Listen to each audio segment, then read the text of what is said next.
Maka kenapa dosa syirik itu termasuk dosa yang paling besar?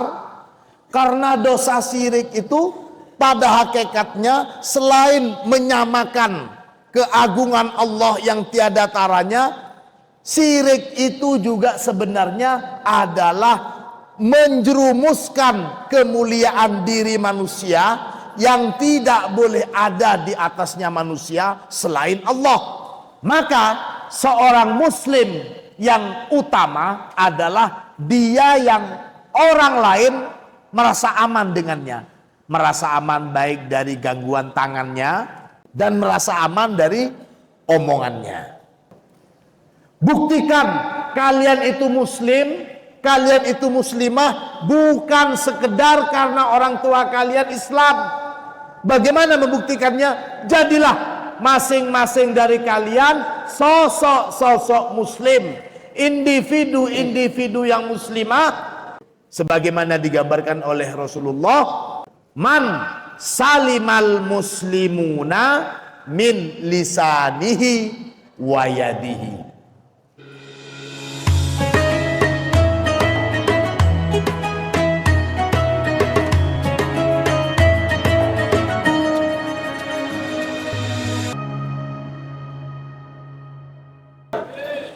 Anak-anakku sekalian, segenap santri Al-Munawwariyah rahimakumullah. Kita sudah membahas pertemuan kemarin tentang fadilah yang agung, besarnya karunia Allah di dalam ibadah puasa, serta besarnya karunia Allah di dalam bulan Ramadan. Sebagaimana yang saya sampaikan sebelumnya, bahwa setelah pembahasan tentang puasa dan Ramadan, kita akan meneruskan pengajian kita, bahasan tentang luasnya maghfirah dan ampunan Allah yang masih belum kita selesaikan. Kita buka lagi halaman 19.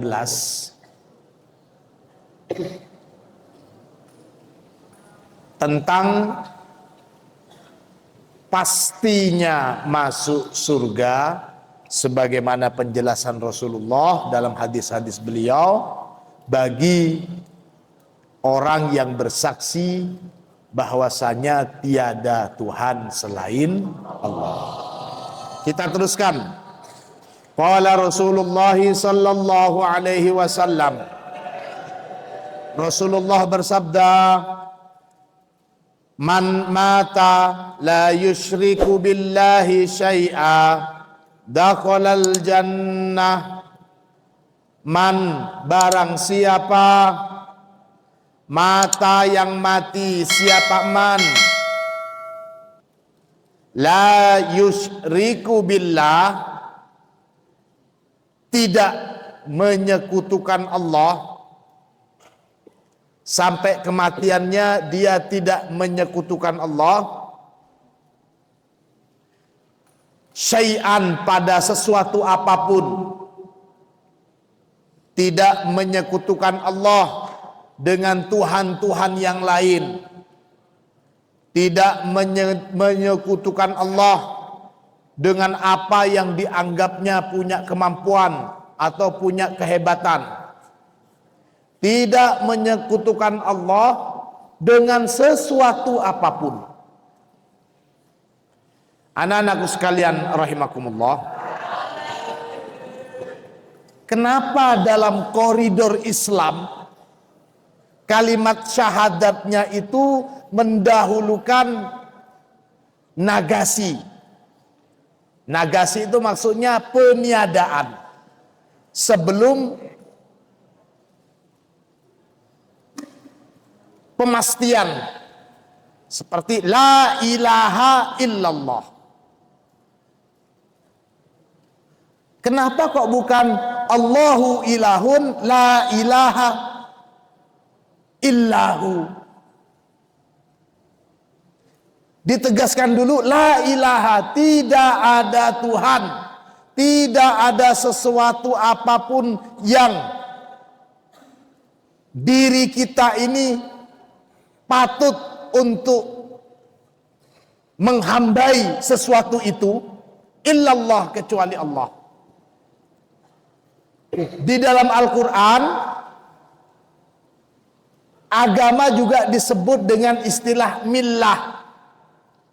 Millah itu terambil dari kata-kata mailun, muyul, kecenderungan. Sebagaimana firman-Nya, walan tardo angkal yahudu walan nasara hatta tattabi'a millatahum. Nah, kalangan mufassir memaknai millah di sini juga sebagai agama, kecenderungan. Jadi siapapun kita, setiap orang itu pasti merasakan ada kekuatan lain di luar kekuatan dirinya. Bagi orang yang tidak mengetahui, tidak mengenal atau tidak ada yang memberikan petunjuk kekuatan itu adalah tertuju semata kepada Allah, maka orang-orang yang tidak ada petunjuk dari Allah melalui Rasulnya, sejak dari manusia pertama sampai nanti, itu semuanya mempunyai kecenderungan menganggap ada kekuatan di luar kekuatan. Maka Nabi Ibrahim pun ketika beliau mencari sosok Tuhan, karena Nabi Ibrahim tidak setuju dengan sosok Tuhan sebagaimana yang diyakini oleh kaumnya waktu itu. Bahkan ayah beliau pun sempat begitu kepada berhala. Nabi Ibrahim, masa iya orang nggak bisa bicara, nggak bisa memberikan mudorot atau manfaat kok disembah? Di dalam kebimbangan yang luar biasa Nabi Ibrahim. Maka suatu ketika saat melihat rembulan, Nabi Ibrahim bilang, wah ini dia Tuhan, ini besar, indah. Gak seperti berhala-berhala itu, ini lebih bagus. Tapi saat malam selesai, berganti siang, bulan gak ada. Oh, Tuhan kok gak ada? Gak bener. Lihat matahari, wah ini dia, ini lebih besar. Ini dia Tuhan. Ternyata matahari terbenam. Tuhan kok terbenam? Jadi logika kemanusiaan Nabi Ibrahim mementahkan apa yang diyakininya sebagai Tuhan. Sampailah mendapatkan wahyu bahwa beliau mendapat wahyu langsung dari Allah. Allah adalah Tuhan. Karenanya istilah la ilaha illallah, la ilaha, tidak ada Tuhan, tidak ada sesuatu apapun yang berhak disembah, tidak ada sesuatu apapun yang diri kita ini patut menghamba pada sesuatu itu kecuali Allah. Kecuali Allah. Siapa Allah itu? Dialah yang dikenalkan oleh utusan Allah kepada kita, yakni Rasulullah. Kita mengenal Tuhan kita Allah tidak lain dari Rasulullah Sallallahu Alaihi Wasallam.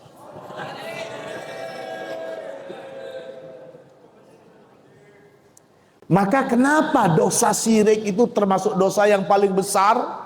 Karena dosa syirik itu pada hakikatnya selain menyamakan keagungan Allah yang tiada taranya, syirik itu juga sebenarnya adalah menjerumuskan kemuliaan diri manusia yang tidak boleh ada di atasnya manusia selain Allah.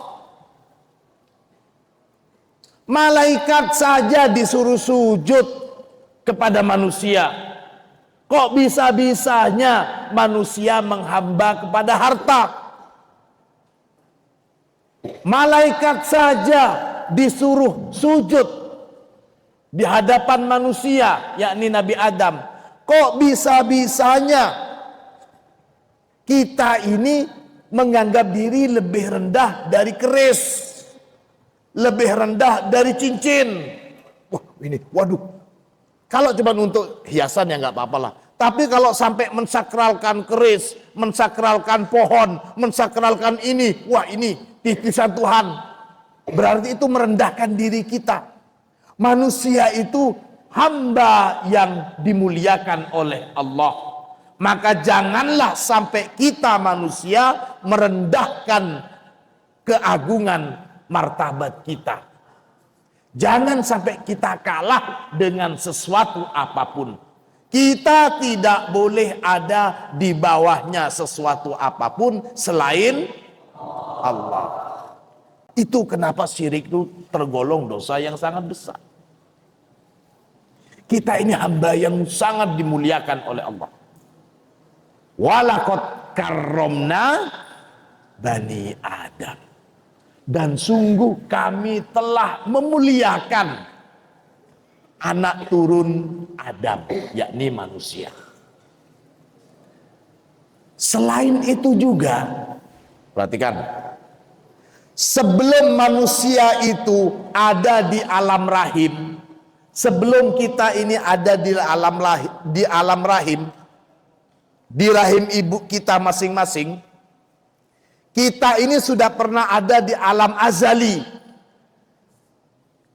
Kita sudah pernah ada di alam azali. Sekarang ini kita ada di alam dunia. Nanti setelah alam dunia kita akan pindah ke alam kubur. Setelah di alam kubur kita akan berada atau barzah. Setelah di alam kubur alam akhirat. Nah, sekarang di dunia kita masih akan menuju alam barzah dan akhirat. Sebelum di dunia ini kita sudah ada di alam rahim. Sebelum di alam rahim kita ini sudah ada di alam azali. Nah, di alam azali ini setiap orang dari kita, semua manusia, kita ini sudah punya janji. Semua orang dari kita ini sudah punya janji di hadapan Allah. Kita sudah berjanji di hadapan Allah. Bagaimana? Mungkin kita lupa. Karena kita sudah melampaui dua alam. Apa janji kita kepada Allah? Allah sudah menanyakan sebelum kita ditaruh di alam rahim, Allah sudah tanya ke kita, alastu bi rabbikum? Kita jawab, bala.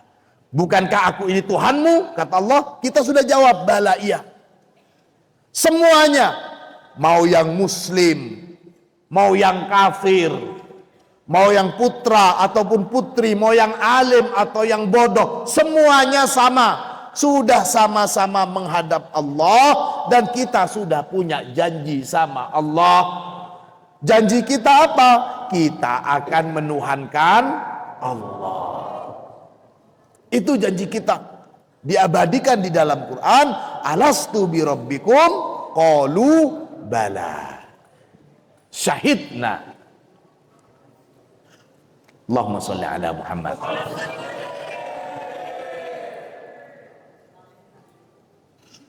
Maka tidak heran banyak sekali penegasan hadis-hadis Nabi yang menyatakan orang yang sudah kembali kepada kefitrahannya. Fitrah kita itu apa? Fitrah manusia sejak dari alam azali, kita itu adalah hambanya Allah. Dan kita mengakui bahwa Allah adalah Tuhan kita. Ini fitrahnya. Lantas setelah lahir, setelah di alam rahim, kita terlahir.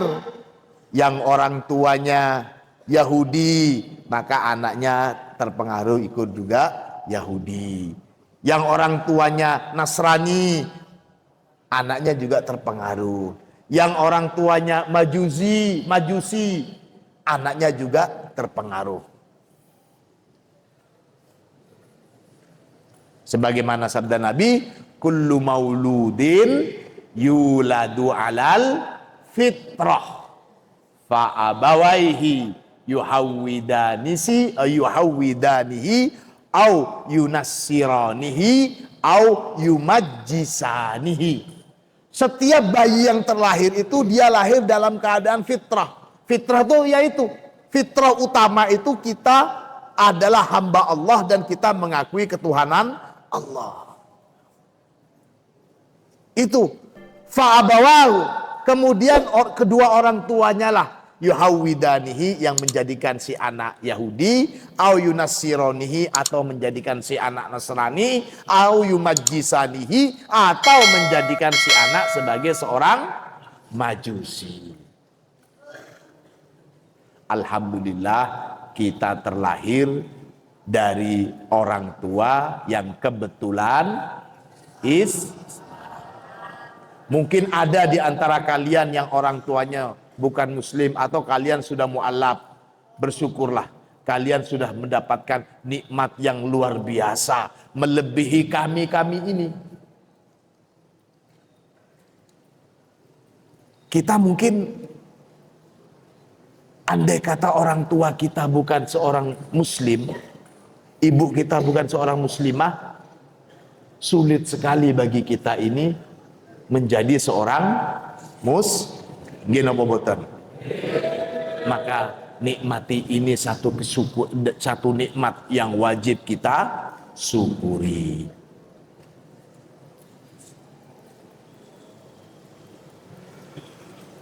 Itu man mata la yusyriku billahi syai'an dakhalal jannah. An Ubadah bin Samit radhiyallahu an, dari sahabat Ubadah bin Samit, semoga Allah meridhoi, annahu, bahwasanya sahabat Ubadah, qala, berkata siapa Ubadah, sami'tu Rasulullah sallallahu alaihi wasallam yaqul, sami'tu, telah mendengar siapa aku, Rasulullah, pada Rasulullah sallallahu alaihi wasallam, yaqulu, bersabda siapa Nabi,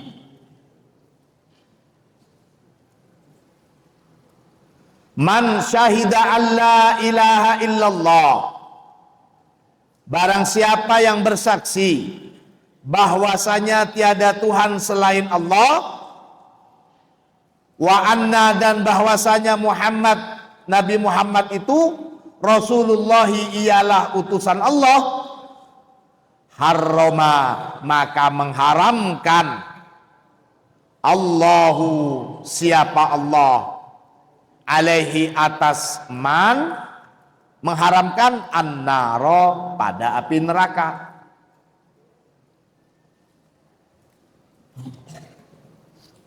Sama makna hadis dengan yang sebelumnya.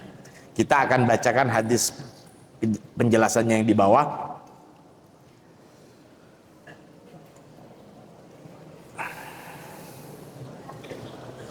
Rawahu Muslim fi sahihihi wa Ahmad wa Abu Ya'la wal Baihaqi wa Ibnu Khazimah wa Abd bin Hamid wa Tabrani fil Awsat wa Abu Uwanah wa huwa juz'un min hadisin fihi qala Jabir. Hadis yang di atas itu yang man mata la yusyriku billahi syai'an dakhalal jannah, itu merupakan penggalan dari hadis lengkapnya sebagaimana disampaikan oleh sahabat Jabir. Qala Jabir, sahabat Jabir berkata, jaa rajulun ilan nabi, jaa, datang, rajulun, siapa seorang, ilan nabi, kepada Nabi Muhammad sallallahu alaihi wasallam, faqala, maka berkata siapa rajul, ya Rasulullah, wahai Rasulullah, mal mujibatani, apa yang dimaksud dengan mujibatani itu tasniyah dari mufrad mujibatun, mujibatani. Mujibatun itu yang mewajibkan, yang mengharuskan. Siapa namanya ini? Kenapa kamu? Hah? Oh, tidak sakit. Saya teruskan. Ya Rasulullah, apa yang disebut dengan mujibatani itu? Dua yang mewajibkan itu apa? Dua kewajiban itu apa? Ada istilah mujibatani. Qala, menjawab siapa Rasulullah? Perhatikan. Man mata la yusyriku billahi syai'an wajabat lahul jannah. Ini yang pertama. Barang siapa yang mati kemudian dia tidak menyekutukan Allah syai'an dengan sesuatu apapun, wajabat, maka wajiblah lahu bagi dia al jannatu, apa, surga.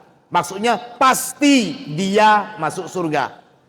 Maka mujibatani ini bisa kita maknain juga bahasa kita. Mal mujibatani, apakah yang dimaksud dengan dua kepastian itu?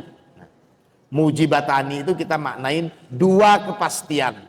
Kepastian yang pertama, orang yang mati kemudian dia bersaksi tidak ada Tuhan selain Allah, pasti dia masuk surga. Itu kepastian yang pertama. Kepastian yang kedua, waman mata, dan adapun orang mata yang mati, siapa man yusriku billah, saat mati yusriku billah, dia menyekutukan Allah syai'an dengan sesuatu, artinya dia tergolong orang yang musyrik, wajabat lahun nar, wajabat maka wajiblah, pasti lahu bagi man an-naru, apa, neraka. Ini yang dimaksud dengan dua kepastian. Kepastian yang pertama, yang mati kemudian dia tidak menyekutukan Allah, dia pasti masuk surga. Yang kepastian yang kedua, orang yang mati dan dia menyekutukan Allah, maka dia pasti masuk neraka. Ini. Qala, kemudian orang tadi, si pemuda tadi bertanya lagi kepada Rasulullah, ya Rasulullah, wahai Rasulullah, ayyul islami afdol, wahai Rasulullah, ayyul islam, Islam yang bagaimanakah, beragama Islam yang bagaimanakah, afdolu yang paling mulia, yang paling afdol. Nah, ini kita bisa introspeksi, kita bisa menanyakan diri kita. Kita semuanya mengaku muslim, kita semuanya mengaku muslimah, kita mengaku beragama Islam. Namun Islam kita ini, agama kita ini tergolong Islam yang ala kadarnya, cuman karena kebetulan orang tua Islam kita ikut-ikutan jadi Islam, tanpa ingin menjadikan keberagaman kita dalam Islam ini dengan keislaman yang utama. Ini maksudnya. Maka lihat, kita harus membuktikan, benarkah kita ridho kepada keislaman kita, atau kita Islam karena kebetulan bapak ibu kita Islam. Buktikan itu. Bagaimana caranya? Berusaha untuk menjadi muslim yang paling utama, berusaha untuk menjadi seorang muslimah yang baik, yang afdal. Maka seorang pemuda tadi tanya kepada Rasulullah, ya Rasulullah, bagaimana sih menjadi Islam muslim yang baik itu? Ya Rasulullah, bagaimana menjadi seorang muslim yang baik? Ya Rasulullah, bagaimana menjadi seorang muslimah yang baik? Qala, menjawab siapa Rasulullah? Islam yang baik itu adalah seorang muslim atau muslimah yang baik itu adalah man, orang, salima yang selamat, al muslimuna, siapa kaum muslim yang lainnya, orang yang sesama muslimnya atau sahabat-sahabatnya, teman-temannya selamat dari apa? Min lisanihi, dari omongannya man, wayadihi, dan selamat juga dari tangannya man. Seorang muslim yang baik, seorang muslimah yang baik itu adalah ketika orang lain merasa aman dengan omongannya seseorang, dengan omongannya si muslim ini, dengan omongannya orang yang ngaku muslim, juga merasa aman dengan tangannya si orang yang mengaku muslim. Kita ada di kamar umpamanya, teman-teman kita ngaji. Nah, teman-teman kita siapa di kamar? Itu si Rosid. Rosid. Kalau Rosid bisa dipercaya. Kalau Rosid bisa dipercaya, aman semuanya, tidak khawatir. Siapa di kamar? Semuanya ngaji, iya. Di kamar siapa? Di kamar Hendri umpamanya. Hendri, aduh, saya lupa belum saya kunci kamar. Ada was-was. Aduh, biasanya kalau Hendri sendirian di kamar, habis semua jajan kita di lemari. Merasa nggak aman dengan tangannya Hendri. Itu siapa yang sedang bicara berdua itu? Itu si Ucon dengan si Ucin. Ucon, kalau Ucon dengan si Ucin baik, dia nggak pernah ngomongin. Itu siapa itu? Si Udi dengan si Adu. Aduh, kalau si itu pasti ngomongnya jelekin orang terus itu. Bicaranya pasti jelek-jelekin orang, pasti hasut itu. Nah, tidak selamat dengan omongannya. Artinya suka ngomongin orang dan tangannya jahil. Maka seorang muslim yang utama adalah dia yang orang lain merasa aman dengannya, merasa aman baik dari gangguan tangannya dan merasa aman dari omongannya. Tanyakan diri kita, apakah kita bisa seperti ini atau justru teman-teman kita mencurigai kita terus? Na'udzubillah, summa na'udzubillah min dzalik. Itu man salimal muslimuna min lisanihi wa yadihi. Kalau umpamanya di sini sekarang di Indonesia jangan, apalagi sampai demo macam-macam menghancurkan fasilitas jalan, yang bukan seperti itu. Jihadnya di Indonesia bagi kalian adalah jihad bagaimana menuntut ilmu. Tidak cengeng, tidak suka ngeluh, siap berkorban. Berkorban untuk apa? Berkorban untuk melupakan sejenak kenyamanan anak-anak seusia kalian kalau di luar. Bebasnya lihat hiburan, bebasnya berkomunikasi, asiknya bermanja-manja dengan orang tua kalian. Selalu punya pilihan untuk apa yang kita inginin seusia kalian ini. Seusia kalian ini usia yang boleh dikatakan itu masa transisi dari anak-anak menuju dewasa. Kalian ini usia seperti kalian ada di pondok, kalian jauh dari orang tua, kalian tidak cengeng, dan kalian berusaha semaksimal mungkin untuk melakukan kewajiban menuntut ilmu. Itu adalah jihad.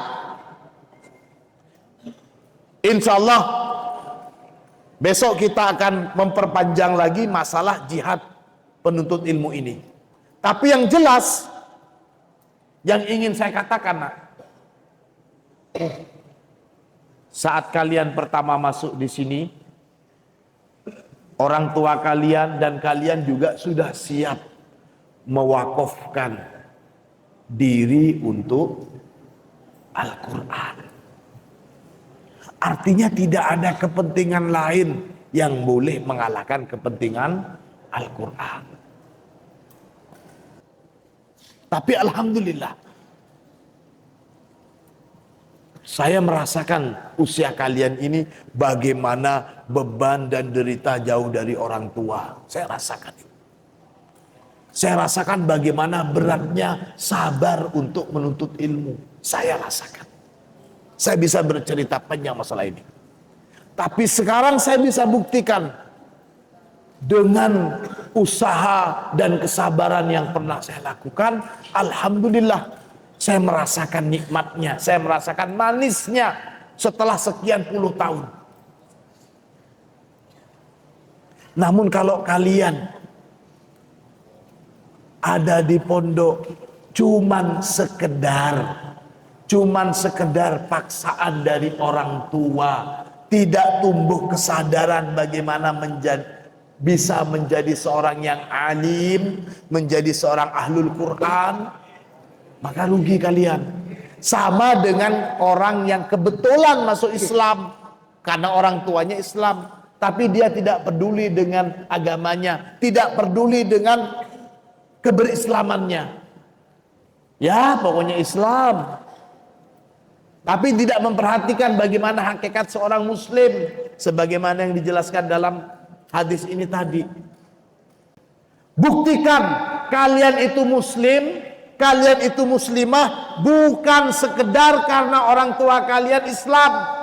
Bagaimana membuktikannya? Jadilah masing-masing dari kalian sosok-sosok muslim, individu-individu yang muslimah yang betul-betul sebagaimana digambarkan oleh Rasulullah, man salimal muslimuna min lisanihi wa yadihi.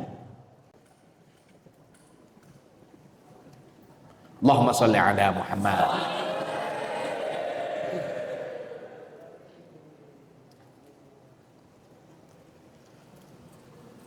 Qala, masih tanya lagi orang itu, fa ayyul hijrati afdal, dan hijrah yang bagaimana yang lebih utama ya Rasulullah? Dulu memang para sahabat berbondong-bondong untuk berhijrah. Nah sekarang kita sudah nggak ada, kita sudah tidak mungkin kita akan mengikuti Rasulullah dan sahabat-sahabat untuk hijrah ke Madinah.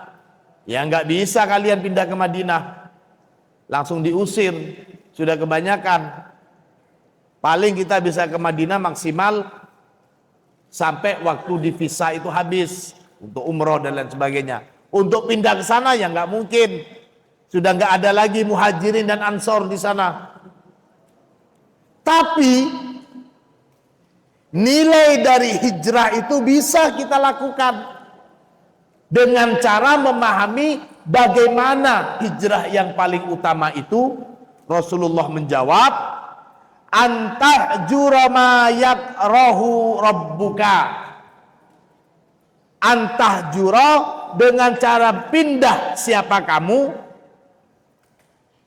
ma pada apa-apa, yakrohu yang tidak menyukai, yakrohu yang membenci, rabbuka siapa Tuhan kamu.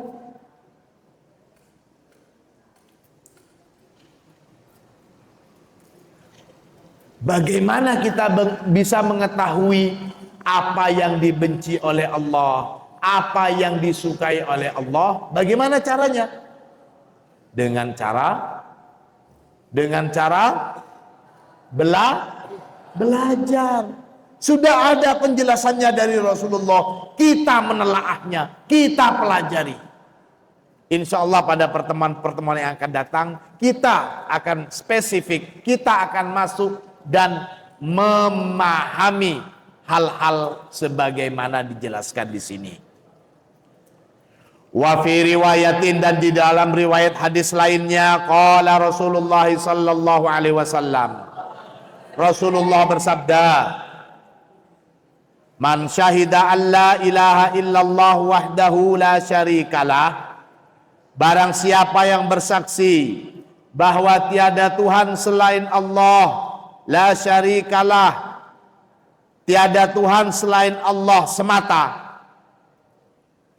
La syarika, tidak ada sekutu lahu bagi Allah. Itu kesaksian yang pertama. Kesaksian kedua, wa anna Muhammadan abduhu wa rasuluh, dan bahwasanya Muhammad itu abduhu adalah hamba Allah, wa rasuluhu dan Rasulullah. Jangan pernah menganggap nabi kita itu sebagaimana umat terdahulu menganggap nabinya sebagai ibnullah, dianggap sebagai anak Allah. Gini apa boten? Kita ini umat yang sebelumnya didahului oleh umat yang menganggap utusan Allah sebagai anak Allah. Utusan Allah mereka anggap sebagai anak Allah. Makanya perhatikan, untuk memutus pemahaman ini, Rasulullah juga mempunyai satu sifat jaiz. Jadi ada sifat wajib, ada sifat muhal, ada sifat jaiz. Sifat jaiz bagi Nabi, al-a'radul basyariyatul lati la tuaddi ila naqsin fi maratibihimul aliyah. Jadi sifat-sifat yang tidak menyebabkan turunnya derajat Nabi yang mulia dengan sifat itu. Maksudnya sifat basyariah. Seperti apa? Di Al-Quran. Kemudian Nabi juga menyatakan Rasulullah makan sebagaimana orang lain. Rasulullah juga pergi ke pasar. Hal-hal yang bersifat kemanusiaan bagi umat Nabi Muhammad, bagi kita, itu merupakan satu pelajaran yang sangat penting. Kenapa? Sekali lagi, karena kita ini berada setelahnya umat yang menganggap Nabi mereka sebagai Tuhan. Gimana nggak dianggap sebagai Tuhan? Terlahir tanpa ayah, kemudian di usia dini masih bayi sudah bisa bicara. Sementara umat sebelumnya menganggap si Nabi ini, yakni Nabi Isa, sebagai anak zina. Bagi kalangan Yahudi, Nabi Isa dianggap sebagai anak haram. Tapi bagi kalangan umat Nasrani, Nabi Isa ini dianggap sebagai anak Tuhan. Makanya di sini poin menjadi saksi anna Muhammadan, bahwasanya Nabi Muhammad itu abduhu, ialah hamba Allah, bukan anaknya Allah, bukan ponaannya Allah, tapi hamba Allah, wa rasuluhu, dan juga utusan Allah. Itu kesaksian yang kedua. Kesaksian yang ketiga, wa anna Isa, dan bahwasanya Isa itu Abdullahi, ialah hamba Allah. Kita memuliakan Nabi Isa, tapi tidak lebih sebagai hamba Allah, wa rasuluhu, dan utusan Allah. Justru kita ini tidak beriman, termasuk tidak beriman kalau kita tidak beriman kepada Nabi Isa. Umat Islam memuliakan Nabi Isa karena Nabi Isa juga Nabiullah.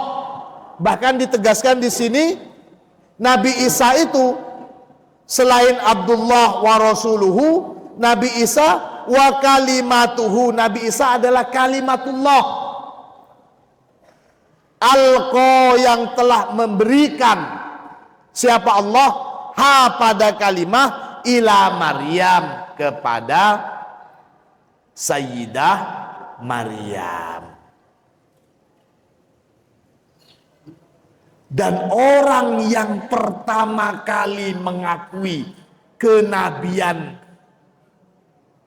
Isa putra Maryam, yang pertama kali mengakui kenabian Nabi Isa adalah siapa? Nabi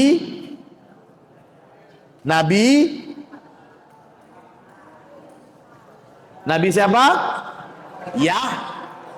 Nabi Yahya. Nabi Yahya itu digambarkan di dalam Al-Quran musaddiqom bi kalimatin minallahi wa sayyidau wa hasurau wa nabiyan minas solihin. Nah itu, jadi Al-Quran memberikan gambaran siapa Nabi Yahya itu. Gambaran Al-Quran, penjelasan Al-Quran tentang Nabi Yahya, musaddiqom bi kalimatin minallah. Nabi Isa musaddiqon, orang yang mempercayai bi kalimatin minallah. Siapa kalimat minallah di sini? Nabi yang dijulukin sebagai kalimatullah siapa? Nabi Isa. Jadi yang pertama kali mengakui kenabian Nabi Isa itu adalah Nabi Yahya. Usianya Nabi Yahya dengan Nabi Isa itu ya selisih antara 3 sampai 4 tahun lebih tua Nabi Yahya. Nabi Yahya orang tua bapaknya namanya Zakaria. Nabi Zakaria ini istrinya Nabi Zakaria itu adalah bulenya Sayyidah Maryam. Sayyidah Maryam ini ponaannya istrinya Nabi Zakaria atau ibunya Nabi Yahya. Berarti Nabi Yahya dengan Nabi Isa ini sepupuan, misanan. Lebih tua Nabi Yahya berapa tahun? 3 tahun. Itu. Wa anna Isa Abdullah wa rasuluhu wa kalimatuhu alqaha ila Maryam wa ruhun minhu. Dan Nabi Isa itu adalah ruhun minhu, ruhullah. Wa annal jannata, dan bersaksi juga annal jannata, bahwasanya surga hakun, benar adanya.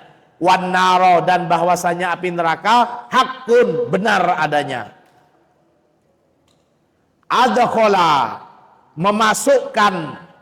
Adkhala, jadi barang siapa yang bersaksi tidak ada Tuhan selain Allah, bahwasanya Muhammad Rasulullah, bahwasanya Nabi Isa itu adalah utusan Allah, yang bersaksi seperti ini, adkhala, memasukkan siapa pada man syahidah itu, Allahu tabaraka wa ta'ala, siapa Allah tabaraka wa ta'ala memasukkan kemana? Al jannata, ke surga. Ala ma kana min amalin. Nah ini, ala ma kana min amalin, ini kalimatnya begini.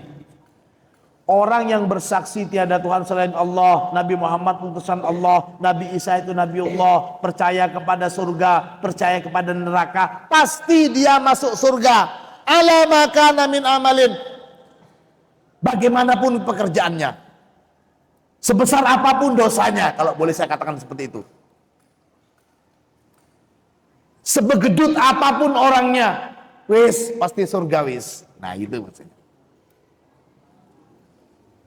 Suka tidur, suka bolos, waktunya nyetor nggak nyetor, tetap masuk surga.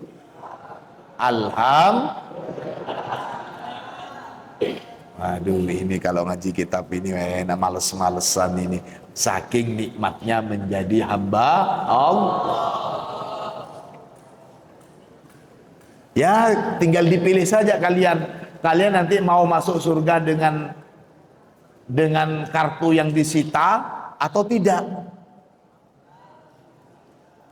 Kalau surganya pasti surga, tapi nanti kartunya mau nggak disita? KTS-nya mau nggak disita? Eman-eman tidak bisa ketemu dengan Allah. Mudah-mudahan kita termasuk ahlul jannah tanpa harus disita kartu kita. Amin Allahumma amin. An Abi Musa radhiyallahu an, wallahu a'lam. Mudah-mudahan ilmu kita bermanfaat. Al-Fatihah.